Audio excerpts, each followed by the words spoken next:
Imagine this. You're walking into a room filled with people.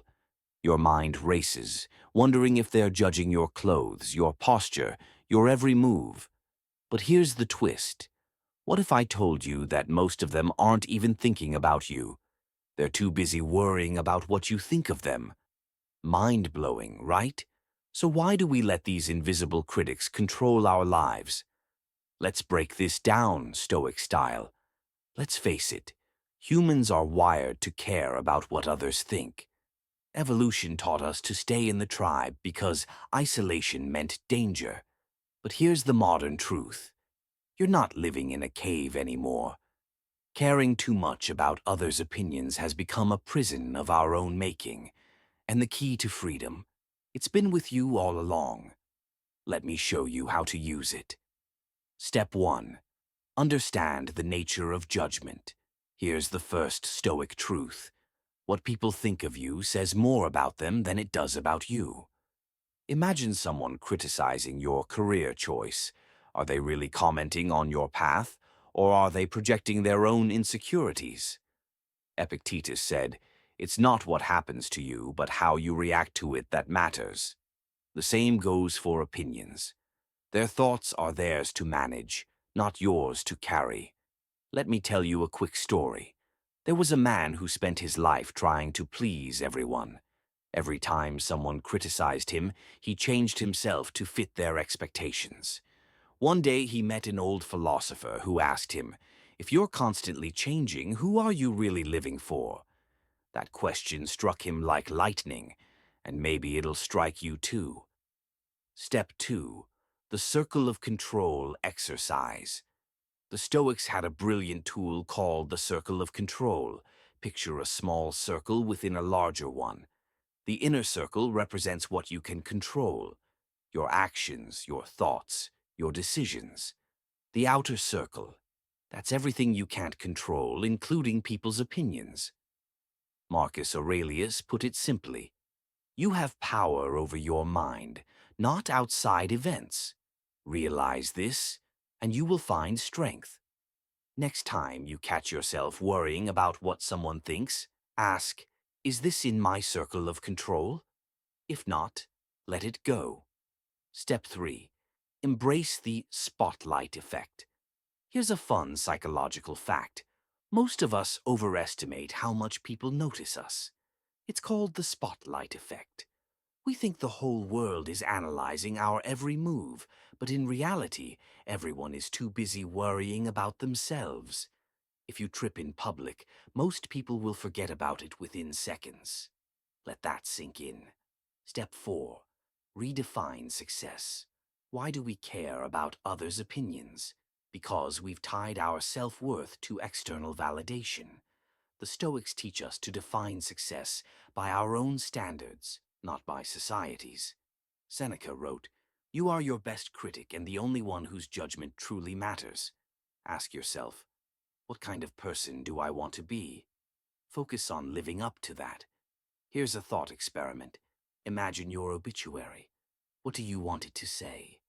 They lived a life trying to impress others, or they stayed true to themselves. When you focus on the legacy you want to leave, trivial opinions lose their grip on you. Step 5. Practice the art of indifference. Indifference doesn't mean apathy. It means choosing what deserves your energy.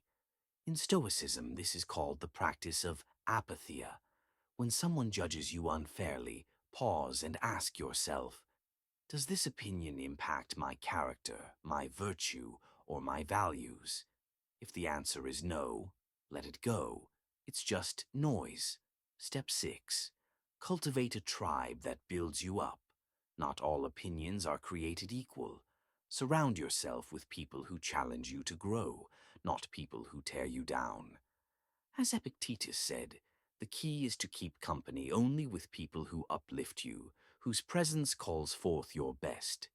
There's an old parable about a farmer, his son, and their donkey. As they walked through a village, people criticized them no matter what they did, riding the donkey, not riding it, or both riding it together. Finally, the farmer said, We'll stop listening to everyone and just do what feels right. The moral: you can't please everyone, so stop trying. Step 7. Train your mind daily. Like any skill, caring less about others' opinions takes practice. Start each day with affirmations like, I am enough as I am. I will focus on what I can control. End each day by reflecting on how well you stayed true to yourself.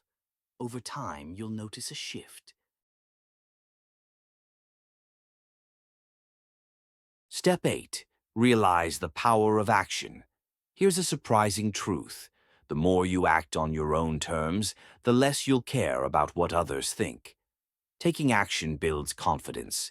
Confidence quiets self-doubt, and self-doubt is often the root of our need for validation. Start small. Make a choice today that reflects your values, not someone else's approval. Step 9. Reflect on mortality. This might sound intense, but it's incredibly liberating. The Stoics often practiced memento mori, remembering that life is short. Ask yourself, will this opinion matter to me in 5 years? If not, why waste your precious energy on it now? Life is too short to be lived according to someone else's script. Step 10. Learn to be comfortable with discomfort. Caring less about others' opinions often requires stepping out of your comfort zone. Start by intentionally doing something small that might invite judgment. Wear an outfit that feels too bold, or share an unpopular opinion respectfully. Over time, you'll desensitize yourself to the fear of disapproval. Step 11. Seek solitude and self-reflection. Spending time alone allows you to separate your own voice from the noise of others. Journaling, meditating, or simply taking a walk can help you reconnect with your authentic self. As the Stoics believed, clarity comes when you strip away the unnecessary. Step 12. Use humor to diffuse judgment. When faced with criticism, try laughing it off. Humor is a powerful tool for breaking tension and showing that you're unbothered. A light-hearted attitude can even win over critics, turning potential conflicts into connections. Step 13. Find role models who inspire resilience. Look to people who embody the freedom of living authentically. Whether it's a historical figure, a mentor, or someone in your life, study how they handle judgment and emulate their courage. Here's the truth. The world is full of opinions, but your life is yours to live. Imagine the freedom of walking through that same crowded room, not with anxiety, but with confidence, because you've realized the only opinion that truly matters is your own. Start today. Stop giving away your power. Be unapologetically you. And if that idea resonates with you, then congratulations. You've already taken the first step toward liberation. Stay stoic. Stay strong.